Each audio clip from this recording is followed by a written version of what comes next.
Obrigado, Núbia. Tava falando com o microfone fechado aqui, enfim. Vou falar de novo, então. Boa noite a todos. Boa noite, Núbia. Boa noite, demais pais. É um prazer estarmos juntos novamente. Vou deixar o vídeo disponibilizado, gravado aqui para que vocês possam assistir depois, né, através do link do vídeo. Sei que alguns estão ausentes por questão de trabalho, rotina e tal. Na semana passada a gente não teve o nosso estudo, houve um imprevisto. Mas hoje a gente vai dar continuidade no nosso estudo. E na quarta-feira que vem, a gente não vai ter nosso estudo de novo, porque eu vou participar de um retiro espiritual que vai ser terça, quarta e quinta.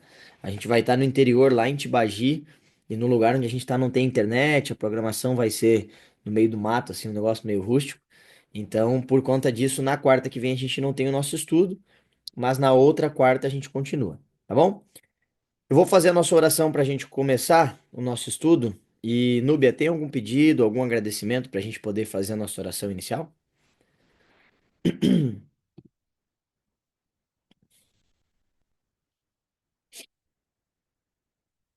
Quer agradecer? Legal. Tem algum motivo específico pela sua gratidão?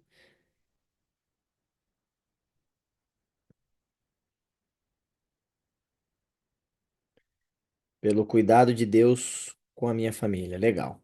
Então tá bom. A gente vai orar por esse motivo e aí a gente dá continuidade no nosso estudo. Oremos. Senhor Deus, bondoso Pai, obrigado por mais este momento que temos de reconectarmos com a tua palavra, com a tua verdade. Neste momento estamos dando continuidade no nosso estudo bíblico. Em especial, queremos pedir que o teu Espírito Santo esteja presente durante esse estudo, que a gente possa compreender mais sobre a tua palavra, mais sobre os teus ensinamentos e que assim a gente possa se reaproximar de ti. Peço de forma especial pela Núbia, ela está agradecendo pelos cuidados que tu tens com a família dela. Tu continues guiando, conduzindo os passos dela, da família dela, e que ela possa continuar colhendo as bênçãos que são preparadas através de ti para cada um de nós. Permanece conosco e oramos em nome de Jesus. Amém. Então vamos lá, eu vou compartilhar a tela aqui.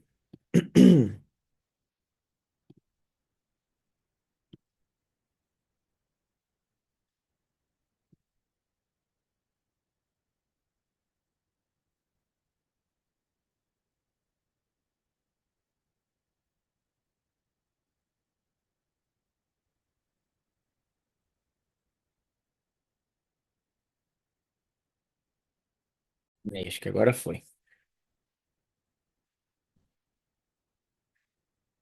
Beleza? Então vamos lá. A gente vai dar continuidade no nosso estudo. No último estudo que nós tivemos foi o estudo 13.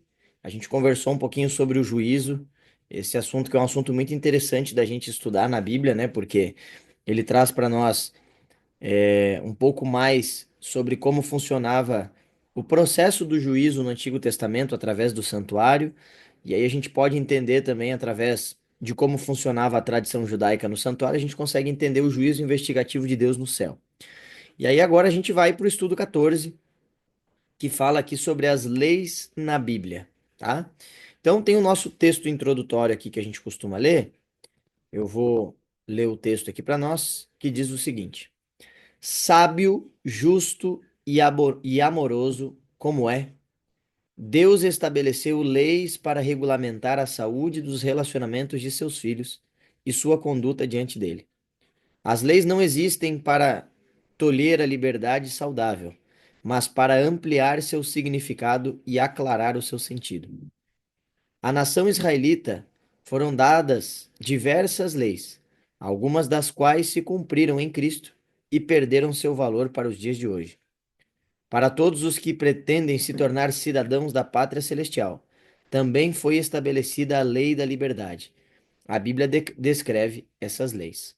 Então a gente vai ver no estudo de hoje um pouco mais sobre as leis na Bíblia, sobre as leis do povo de Israel e sobre como essas leis impactam ainda a nossa cultura e a nossa realidade nos dias de hoje, tá? Então a primeira pergunta diz assim: que tipos de leis encontramos na Bíblia? Tá?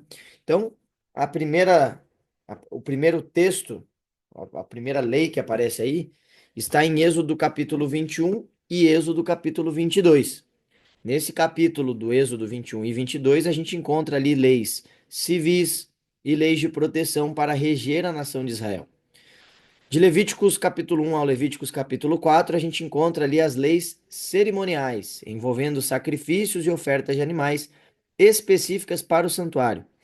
Levíticos 11, a gente encontra leis de saúde para a felicidade e bem-estar do ser humano. Êxodo capítulo 20, do verso 3 ao 17, encontramos a lei moral que expressa o caráter de Deus, conhecida como Lei dos Dez Mandamentos, escrita pelo dedo de Deus em duas tábuas de pedra. Não podemos confundir quem escreveu as leis, nem usar textos da lei cerimonial para explicar a lei moral ou vice-versa. Ou seja, a gente não vai ler esses textos aqui, porque aqui, na verdade, é um resumo para que a gente possa entender a estrutura de algumas leis que foram dadas por Deus no Antigo Testamento. Então a gente tem aqui Êxodo, Levíticos, que são livros que trabalham e que, de certa forma, trazem para nós muitas leis que foram deixadas para o povo de Israel.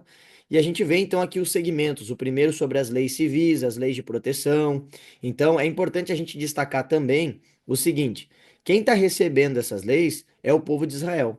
Em que situação se encontrava o povo de Israel nessa época? Vale a pena a gente lembrar de que eles ficaram aproximadamente 400 anos como escravos no Egito. E ali eles tiveram que se adaptar a uma vida escravista, né? Então, como escravos, eles tinham uma vida mais sofrida, eles tinham hábitos que talvez não eram os melhores. É importante a gente entender também que a estrutura e a tecnologia, o conforto daquela época era muito diferente do de hoje. Então, se a gente presta atenção, por exemplo, na situação que a gente se encontra atualmente, em cada casa a gente tem pelo menos um saneamento básico. Então, a gente tem a caixa da água, que é uma água tratada, vem uma água que passa por todo um processo para que chegue até a nossa casa, o filtro que a gente consegue para tomar uma água purificada, o sistema do vaso sanitário, onde a gente tem ali uma descarga que leva embora os dejetos de uma forma que a gente não tem contato com esse tipo de material. Então, a estrutura civil hoje, a estrutura tecnológica e a qualidade de vida que nós temos hoje é muito diferente da época. Então aqui a gente está falando de um povo que vivia milhares de pessoas juntas, eles moravam no deserto, a situação de saúde deles era uma situação complicada, porque imagina você morando num deserto, no meio de uma tenda, num monte de gente, uma situação assim, como que funcionava a saúde desse povo? Como que funcionavam as leis civis? Porque na época eles não tinham policial, não tinham militar, não tinham hospital, né? Então, Deus deu para o povo de Israel algumas leis que tinham como objetivo melhorar o estilo de vida das pessoas da época. E aí, para isso, Deus estabeleceu leis civis, leis de proteção, leis cerimoniais, leis de sacrifícios, leis de saúde, leis morais, que eram leis para que o povo que estava morando no deserto, onde eles permaneceram por 40 anos, eles pudessem ter uma vida mais saudável e, de certa forma, uma vida mais confortável, por assim dizer, né? Então, se você tiver curiosidade e quiser depois acompanhar esses textos, a gente tem aqui então onde eles se encontram na Bíblia. Beleza? Então, pergunta 2 diz o seguinte: a lei cerimonial estava relacionada com o santuário. Como era o santuário? E aí a gente vai para Hebreus capítulo 9, verso 1 até o verso 5.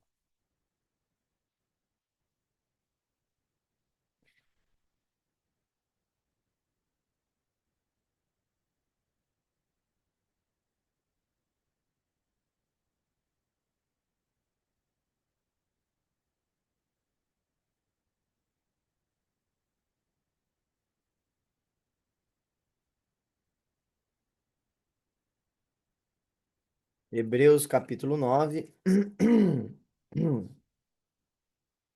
do verso 1 ao verso 5 diz o seguinte: ora, a primeira aliança tinha regras para a adoração e também o santuário terreno.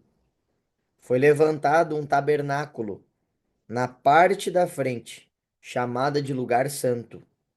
Estavam o candelabro, a mesa e os pães da presença. Por trás do segundo véu havia a parte chamada lugar santíssimo, onde se encontravam o altar de ouro para o incenso e a arca da aliança, totalmente revestida de ouro. Nessa arca estavam o vaso de ouro contendo o maná e a vara de Arão que floresceu junto com as tábuas da aliança. Acima da arca estavam os querubins da glória, que com sua sombra cobriam a tampa da arca. A respeito dessas coisas, não cabe agora falar detalhadamente. Então aqui a gente tem em Hebreus uma descrição sobre a adoração no tabernáculo terreno e sobre como funcionava a estrutura do santuário nessa época, tá? Então, quando a gente olha para essa descrição, e a gente vai responder aqui agora as perguntas que são propostas para nós, a lei cerimonial estava relacionada com o santuário. Como era o santuário? O santuário era composto de duas partes, o santo e o santíssimo. Verdadeiro ou falso? Verdadeiro. Então, a gente vai colocar um V aqui.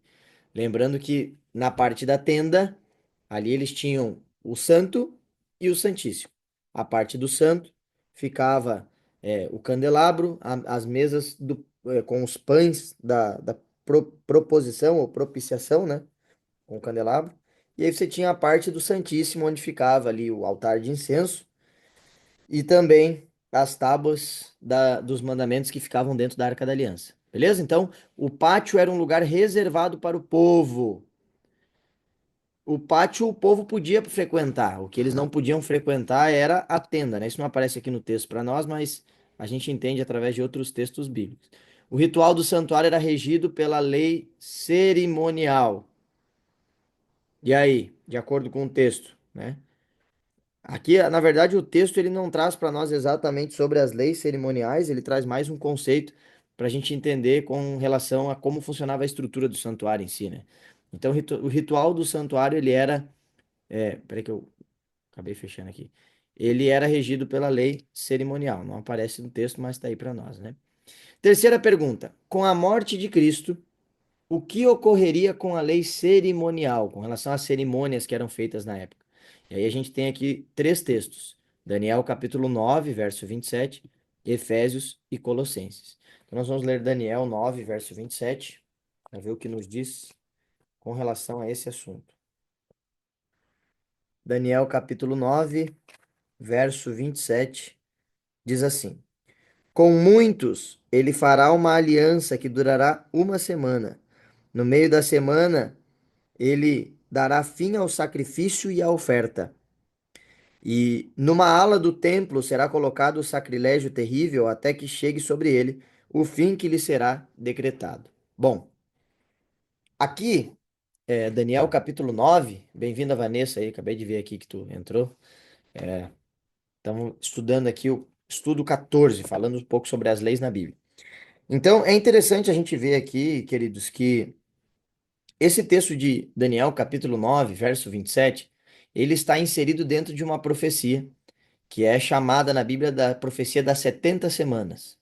Essa profecia, ela se relaciona com outras profecias que aparecem na Bíblia, principalmente a profecia das 2.300 tardes e manhãs, que aparece em Daniel, capítulo 8, verso 14. Então, a profecia de Daniel 8:14, das 2.300 tardes e manhãs, ela envolve um período grande de tempo. E essa profecia das 70 semanas está dentro da profecia das 2.300 tardes e manhãs. A gente não vai entrar em detalhes agora, porque é algo bem extenso, leva tempo para a gente explicar, não é a proposta do estudo de hoje, mas eu estou contextualizando para que vocês possam entender. Então, quando fala para a gente aqui no verso 27 que com muitos ele fará uma aliança que durará uma semana, essa uma semana está dentro das 70 semanas, que é um contexto profético.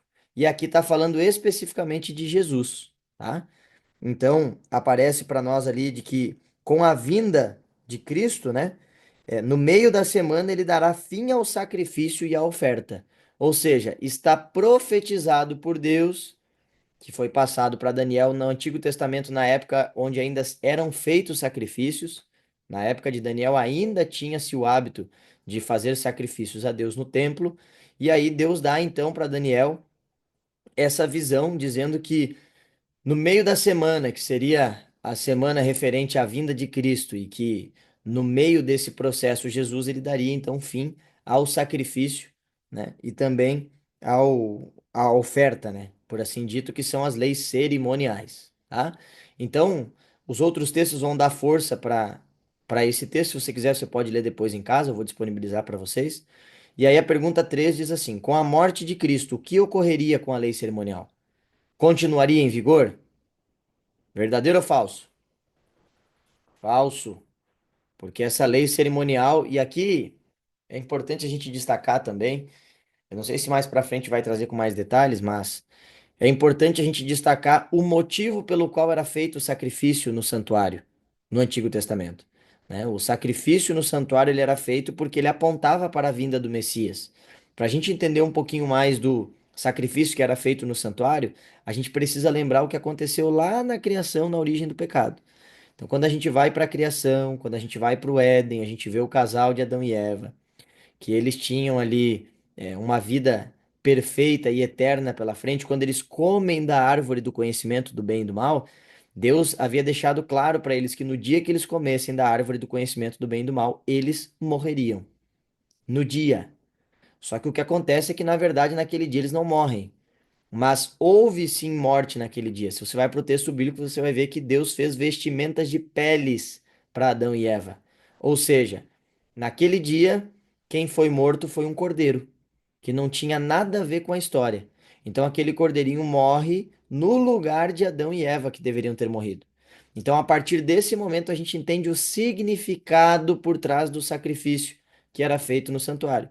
Então, todas as vezes que um cordeirinho, que um animal era sacrificado no santuário, ele estava apontando para a vinda do Messias, que de fato morreria no lugar de mim, ou de mim não, né? No meu lugar e no seu lugar, da mesma forma como Adão e Eva foram salvos pela morte do cordeirinho, que simbolicamente apontava para a vinda do Messias.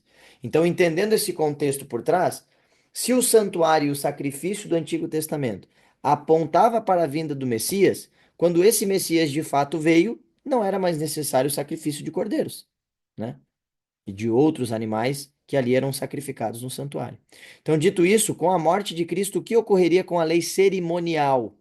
Continuaria em vigor? Falso. A partir do momento da morte de Jesus, ela não tem mais a necessidade de permanecer em vigor. Seria cancelada? Sim, porque a partir da morte de Jesus já não há necessidade de continuar com essas leis cerimoniais que tinham um objetivo específico e uma data de cumprimento. Essa lei nunca existiu. Falso, existiu sim a lei, tá?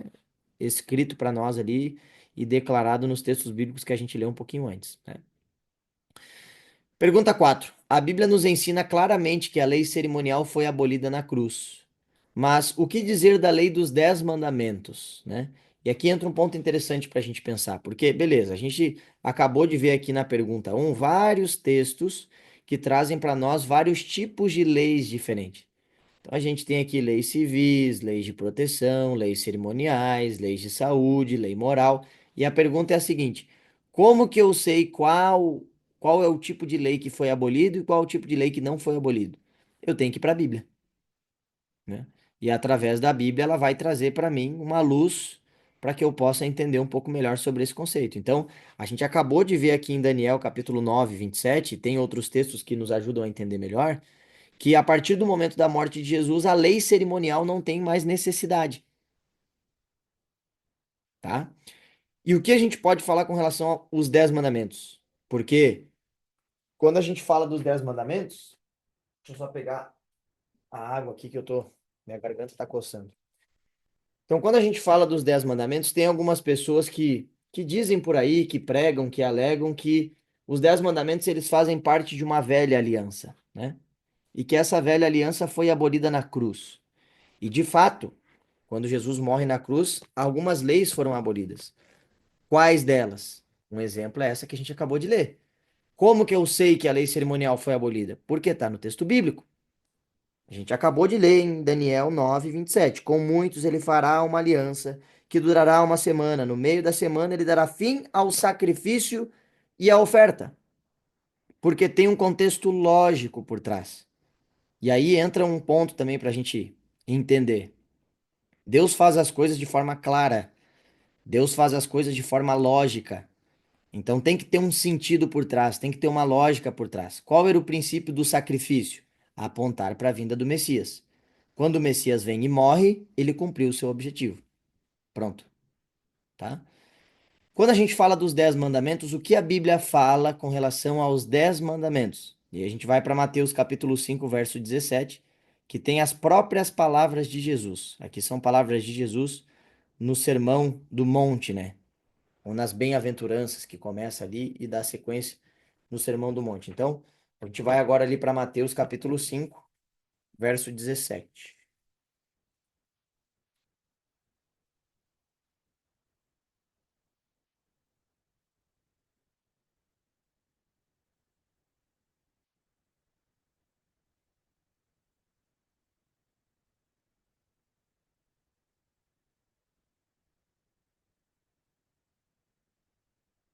Mateus capítulo 5, verso 17.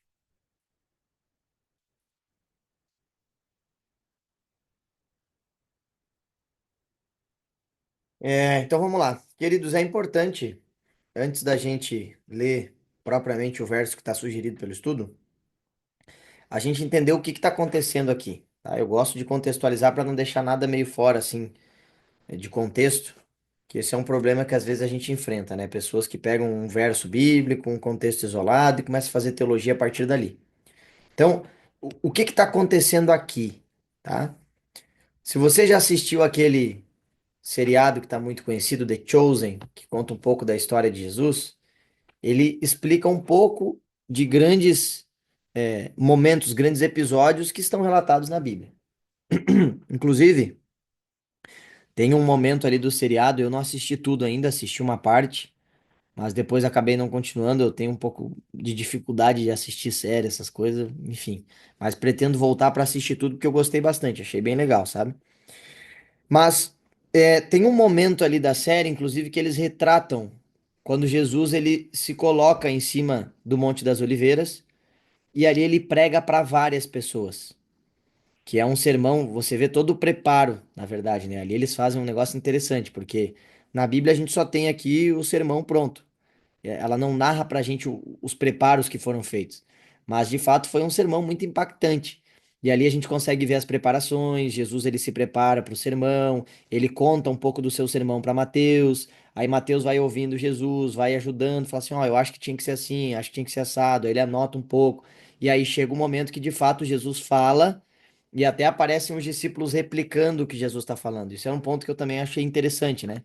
Porque na época não tinha microfone, não tinha megafone, então como é que você prega para muitas pessoas? Então, a Bíblia não diz que foi desse jeito, mas é bem possível que tenha sido feito assim, né? Você vê Jesus ele falando e alguns discípulos em um lugar estratégico, os discípulos ainda conseguiam ouvir aquilo que Jesus falava e replicavam para as pessoas da frente. Então Jesus fala aqui, ele ouve e repete para os que estão à frente. Enfim, eu estou contextualizando para que você entenda mais ou menos o que está acontecendo aqui. O Sermão da Montanha, ou as Bem-aventuranças, porque começa com as Bem-aventuranças e depois emenda no Sermão do Monte, ele é um dos sermões mais importantes de Jesus. E aqui nesse Sermão do Monte, Jesus ele traz um conceito missional ou missionário, né? Onde ele traz para nós ali que os discípulos são o sal da terra, a luz do mundo. Ele traz uma mensagem de conforto, que são as bem-aventuranças.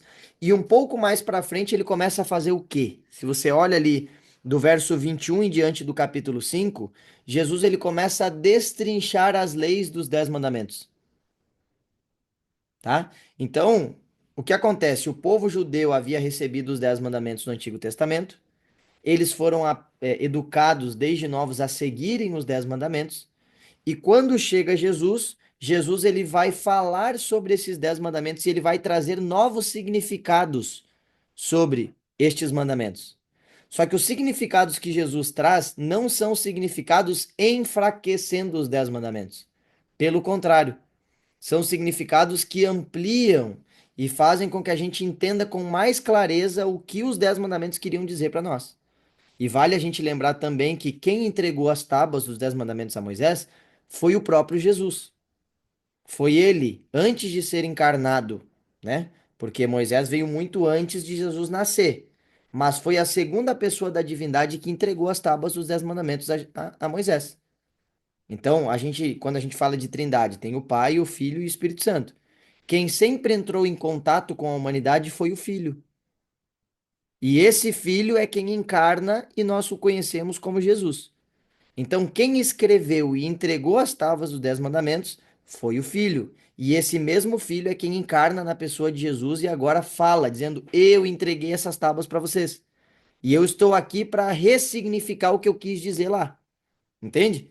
Então, se a gente pega e lê, por exemplo, os versos para frente do 21 em diante, a gente vê um pouco ali do 21 até o 25, Jesus ele amplia o significado do homicídio, né? Quando ele começa dizendo: Vocês ouviram o que foi dito aos seus antepassados: Não matarás. Aonde que está isso aqui, não matarás? Nos 10 mandamentos. E aí ele amplia: E quem matar estará sujeito a julgamento. Mas eu digo a vocês que qualquer que se irar contra o seu irmão estará sujeito a julgamento. Ou seja, ele amplia o conceito. Aí ele continua no verso 27 em diante, ele diz: Vocês ouviram o que foi dito: Não adulterarás. Mas eu digo: qualquer que olhar para uma mulher e desejá-la, já cometeu adultério com ela no seu coração. Ele amplia o conceito. E aí, entendendo o conceito no qual aparece aqui para nós, depois vai falar do divórcio, dos juramentos, da vingança, o amor aos inimigos. Então, ele expande os 10 mandamentos novamente. E agora, entendendo o que está acontecendo aqui, a gente vai ler o capítulo 5, verso 17. No meio do Sermão do Monte, quando ele vai começar a falar dos 10 mandamentos, ele diz o seguinte no verso 17: Não pensem que vim abolir a lei ou os profetas. Não vim abolir, mas cumprir. Digo a verdade: enquanto existirem céus e terra, de forma alguma desaparecerá da lei a menor letra ou o menor traço, até que tudo se cumpra. Todo aquele que desobedecer a um desses mandamentos, ainda que os menores, e ensinar os outros a fazerem o mesmo, será chamado menor no reino dos céus. Mas todo aquele que praticar e ensinar estes mandamentos será chamado grande no reino dos céus. Pois eu digo que se a justiça de vocês não for muito superior à dos fariseus e mestres da lei, de modo nenhum entrarão no reino dos céus. Ou seja, queridos, Jesus deixa evidente para nós que ele não veio abolir os 10 mandamentos, ele veio para reafirmá-los. Ele veio para dar ainda mais significado para os 10 mandamentos e para trazer ainda mais força e compreensão àquilo que ele mesmo havia entregado para o povo do Antigo Testamento. Beleza? Então, de acordo com as palavras de Jesus, de acordo com a Bíblia, eu pergunto: o que dizer sobre os 10 mandamentos? Ele diz o seguinte: Não penseis que vim revogar a lei e os profetas. Ou seja, ele não veio cancelar os 10 mandamentos, como alguns dizem. Ah, porque os 10 mandamentos foi abolido na cruz. Com base no que os 10 mandamentos foram abolidos na cruz? Jesus morreu? Morreu. De fato, Jesus morreu. Algumas leis foram canceladas com a morte de Jesus na cruz? Sim. Quais leis? As leis cerimoniais que apontavam para a morte do Cordeiro. Agora, as leis morais que foram passadas para o povo de Israel na época do Antigo Testamento, com base no que eu vou dizer que elas foram abolidas na cruz? Sendo que aqui no texto bíblico, o próprio Cristo deixa evidente para mim que ele não veio abolir, e ele ainda diz mais: enquanto existirem céus e terra, de forma alguma desaparecerá da lei a menor letra ou o menor traço, até que tudo se cumpra. Os 10 mandamentos que foram dados para o povo de Israel, eles não foram criados na época do Israel, porque isso foi dado para Adão e Eva no Éden. As leis que foram entregues através de 10 mandamentos para o povo de Israel, ele só estava relembrando os mandamentos que Deus havia dado a Adão e Eva no jardim. Por isso que, inclusive, o quarto mandamento começa: lembra-te do dia de sábado. Ou seja, por que lembra-te? Você não começa dizendo para alguém falando pela primeira vez, dizendo lembra-te. Se você fala lembra-te, é porque em algum momento você já falou sobre. E eles haviam esquecido essa lei que havia sido tão importante para o povo de Israel no passado. Beleza? Então, pergunta 5: qual foi a atitude de Jesus para com a lei moral? Como que Jesus se relacionou com a lei moral? E aí, o livro de João, o Evangelho de João, capítulo 15, verso 10, traz um pouco mais de significado para nós.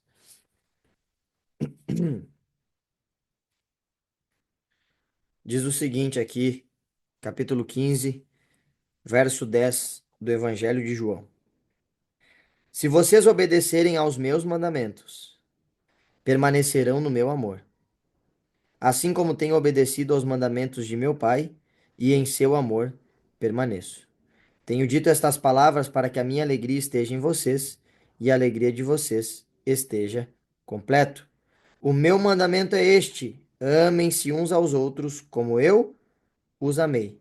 Ninguém tem maior amor do que aquele que dá a sua vida pelos seus amigos. Então ele traz para nós aqui o significado do real mandamento, né? Então, qual foi a atitude de Deus para com o mandamento? Esse texto está invalidando os 10 mandamentos? Não, não invalida. Pelo contrário, ele traz um significado. Se a gente pega e divide os 10 mandamentos, ele é dividido em duas partes. Os 4 primeiros mandamentos são com relação ao amor a Deus, e do quinto mandamento até o 10º é com relação ao amor ao próximo. Os 4 primeiros mandamentos: não terás outros deuses diante de mim. Não farás para ti imagem de escultura. Não tomarás o nome do Senhor teu Deus em vão. Lembra-te do dia de sábado para santificá-lo. Esses 4 mandamentos são com relação a Deus. E aí depois vem aqueles vários que são com relação ao homem. Honra teu pai e tua mãe. Não matarás. Não adulterarás. Não dirás falso testemunho. E por aí vai, que são mandamentos com relação ao meu relacionamento com o próximo e não com relação a Deus. Então aqui ele traz esse conceito para nós, né? Que o maior mandamento tá ali, né? Amem-se uns aos outros como eu os amei. E em um contexto, em uma outra conversa com Jesus, ele destaca, né, esses dois conceitos do amor a Deus sobre todas as coisas e amar o próximo como a si mesmo. Então, assim como também eu tenho amado. Na verdade, eu acho que aqui fica mais fácil para a gente responder essa daqui, porque ele está na versão ARA. Eu vou ler Tiago aqui também, que eu acho que vai facilitar para a gente responder isso aqui de uma forma melhor. Avançar algumas páginas aqui, chegando ali perto de Apocalipse. Tito, Filemão, Hebreus, e aí vem Tiago. Tiago, capítulo 2, do verso 10 ao verso 12.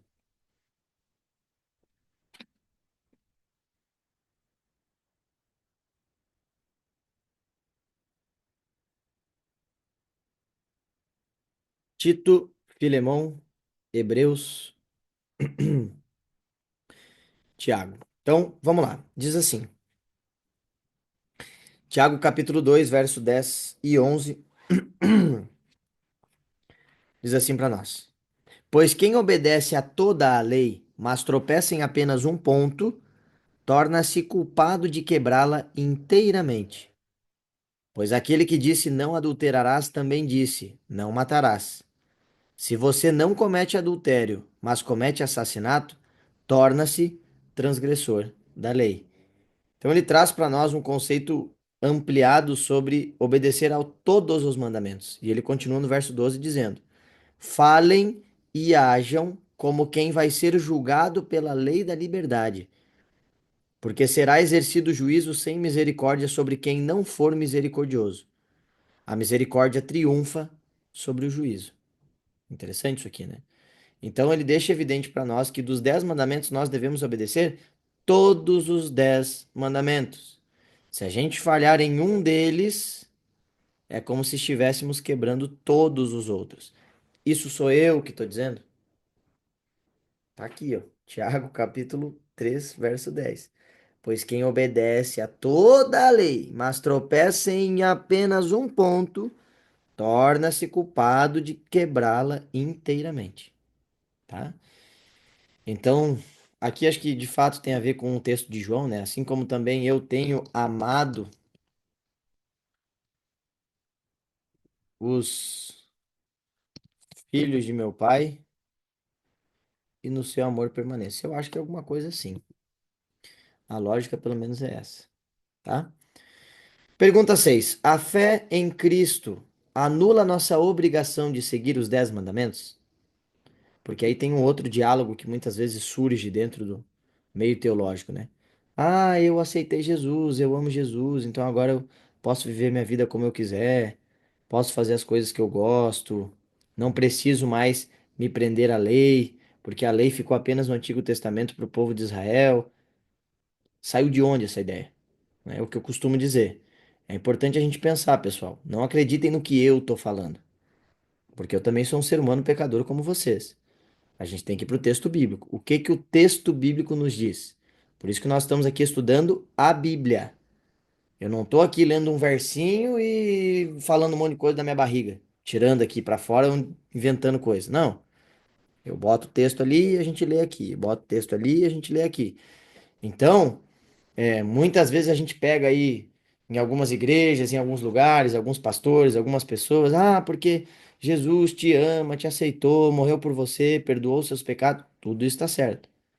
Mas aonde que a morte de Jesus ou que a fé em Cristo tira a minha obrigação de obedecer o restante dos mandamentos? Com base no quê? Se o próprio Cristo, quando esteve na terra, fez questão de evidenciar os 10 mandamentos e fazer com que eu e você possamos segui-los novamente, né?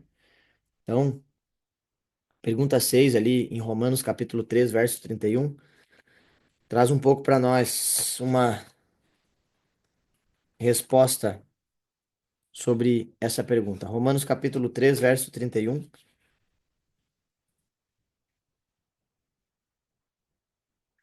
Romanos capítulo 3 verso 31 diz o seguinte: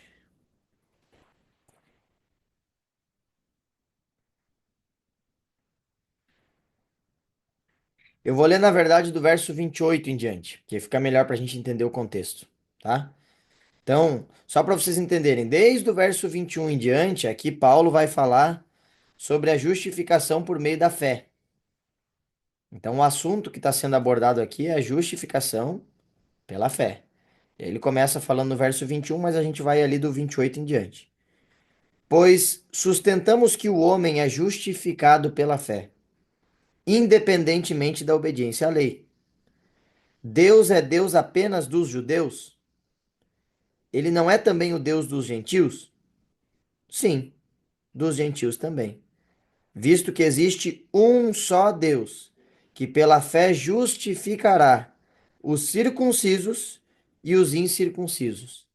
Aí vem uma pergunta no verso 31. Anulamos então a lei pela fé? Ele faz exatamente essa pergunta. Se nós somos salvos pela fé, se a gente não precisa guardar os mandamentos para ser salvo, porque somos salvos mediante a fé. Ele deixa evidente isso aqui e é isso aí. A gente precisa guardar os mandamentos para ser salvos? Não. A gente precisa de Cristo e da graça de Cristo para ser salvo. Mas aí a pergunta é a seguinte: se eu sou salvo pela fé, verso 31, anulamos então a lei por causa da fé ou pela fé? Resposta: de maneira nenhuma. Ao contrário, nós confirmamos a lei. Ou seja, a lei, ela não é um pré-requisito para a salvação. A lei é um resultado da salvação. Eu sou salvo por obedecer às leis? Não. Se eu obedecer todos os 10 mandamentos, não matar, não adulterar, não cometer adultério, não falar falso testemunho, não adorar imagens, adorar apenas a Deus, fizer todos os mandamentos, eu vou ser salvo? Não. De nada adianta guardar todas as leis se eu não tiver Jesus no meu coração. Porque afinal de contas, quem salva é Cristo e não a lei. Porque se o fato de eu cumprir toda a lei faz de mim uma pessoa capaz de ser salva, então quem é o meu salvador sou eu mesmo, porque eu sou digno de ser salvo.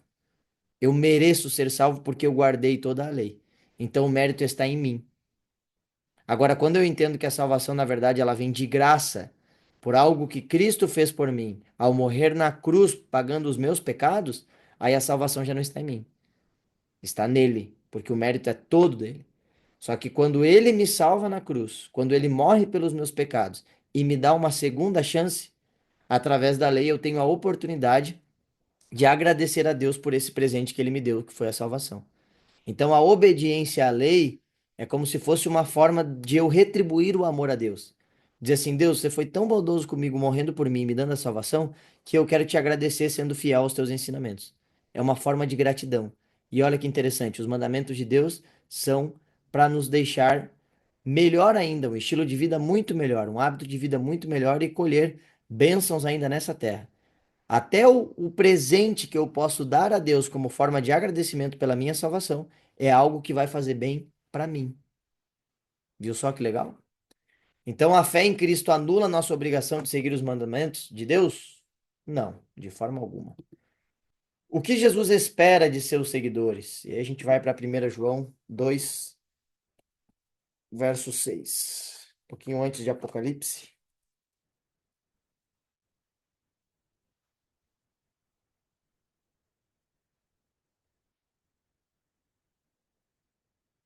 1 João capítulo 2, verso 6.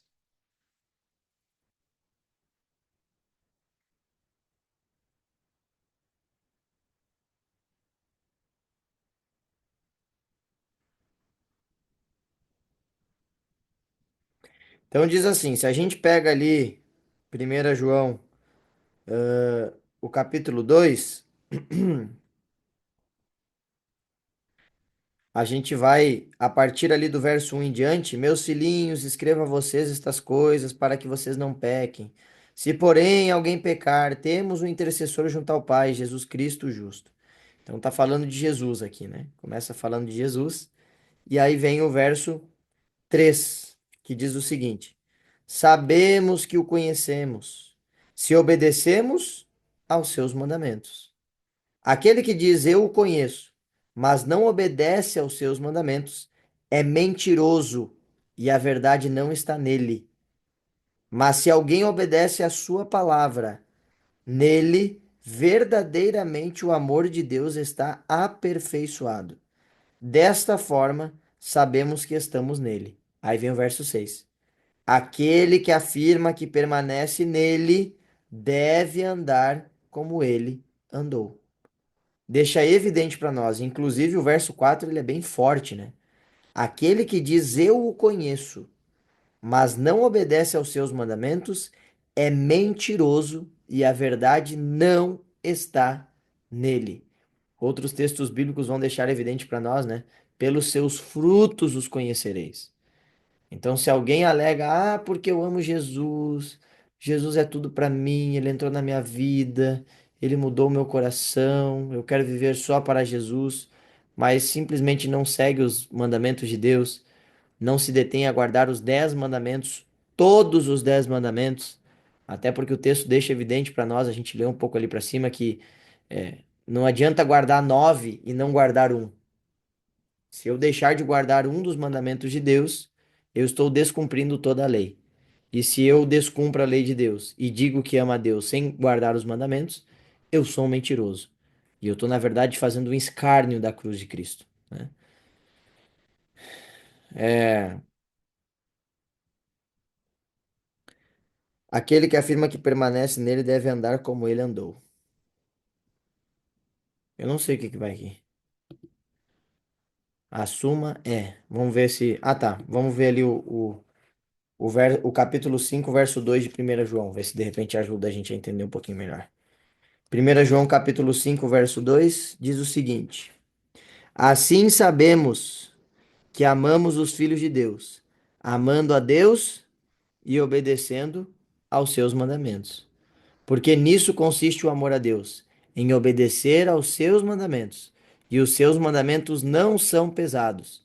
O que é nascido de Deus vence o mundo, e esta é a vitória que vence o mundo, a nossa fé. Beleza? Então é importante, aqui destaca mais ainda o conceito do mandamento, né? O verso 2 e o verso 3. Mas a gente vai para Eclesiastes, porque eu não estou entendendo muito bem o que o texto quer que a gente responda ali. Vamos ver se Eclesiastes ajuda a gente.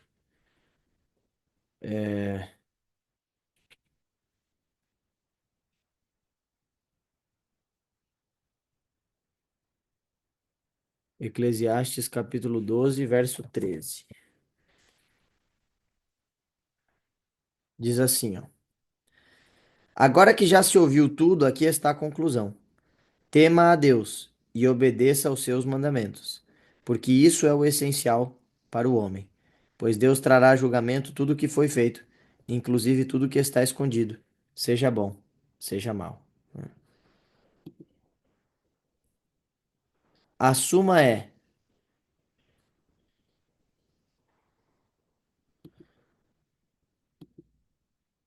eu acho que é amar a Deus e obedecer mas acho que aqui era para ter um S, né? Os seus mandamentos. Acho que deve ser isso. Porque isso é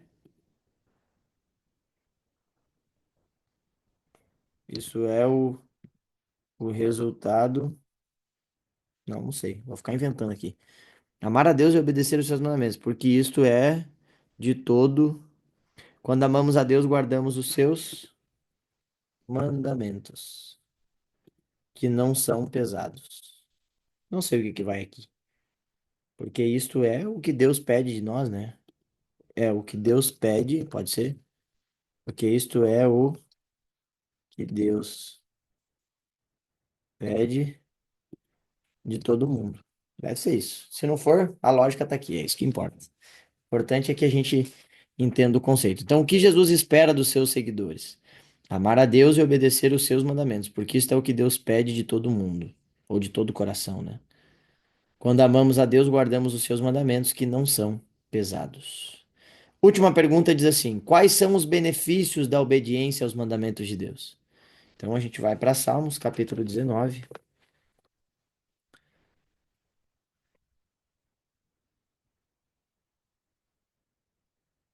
Salmos, capítulo 19, do verso 7 ao verso 11.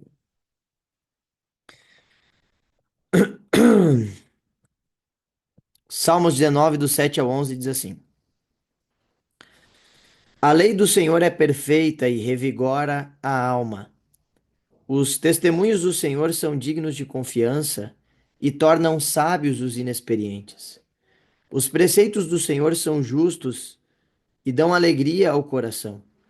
Os mandamentos do Senhor são límpidos e trazem luz aos olhos. O temor do Senhor é puro e dura para sempre. As ordenanças do Senhor são verdadeiras, são todas elas justas. São mais desejáveis do que o ouro, do que muito ouro puro. São mais doces do que o mel, do que as gotas do favo. Por elas o teu servo é advertido. Há grande recompensa em obedecer-lhes, né? Então aqui tem um pouco com relação aos benefícios da obediência, de guardar os mandamentos de Deus, né? E a gente pode meditar um pouco com relação a isso. Mas se você quiser saber um pouco mais sobre as leis de Deus, o Salmo 100, ou melhor, sobre os benefícios da obediência dos mandamentos de Deus, o Salmo 119, que é considerado o maior salmo da Bíblia, ele se detém a falar justamente sobre isso.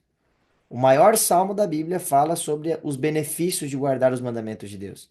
Inclusive, se você quiser dar uma olhadinha, eu vou ler aqui, ó, o Salmo 119, verso 1. Porque se a gente pega Salmo 119, do verso 1 em diante, ele vai ser um salmo grande, muito grande mesmo, mas a maioria do Salmo 19 é para deixar para nós as bênçãos que são, ou as bênçãos que recebemos quando guardamos os mandamentos de Deus, né? Então, olha que interessante, o maior salmo de todos fala sobre amar e sobre a obediência de guardar os mandamentos de Deus, né? Então, o Salmo 119, verso 1 diz assim, ó: como são felizes os que andam em caminhos irrepreensíveis e que vivem conforme a lei do Senhor. Como são felizes os que obedecem aos seus estatutos e de todo o coração o buscam. Não praticam o mal e andam nos caminhos do Senhor. Tu mesmo ordenastes os teus preceitos para que sejam fielmente obedecidos. Quem dera fossem estes firmados os meus caminhos na obediência aos teus decretos. Verso 6. Então não ficaria decepcionado ao considerar todos os teus mandamentos. Verso 7. Eu te louvarei de coração sincero quando aprender as tuas justas ordenanças. Obedecerei aos teus decretos. Nunca me abandones. E aí continua, né? Vai embora e ao longo de todo o Salmo 119, se você quiser ler depois com calma, ele vai falar sobre a obediência, né? Ó, o verso 30: escolhi o caminho da fidelidade, decidi seguir as tuas ordenanças. Aí ele continua no verso 52: lembro-me, Senhor, das tuas ordenanças do passado, e nelas acho consolo. Verso 56. Esta tem sido a minha prática, obedecer aos teus preceitos, né? Verso 60, eu me apressarei e não hesitarei em obedecer os teus mandamentos. Verso 63, sou amigo de todos os que te temem e obedecem os teus preceitos. E vai embora, né?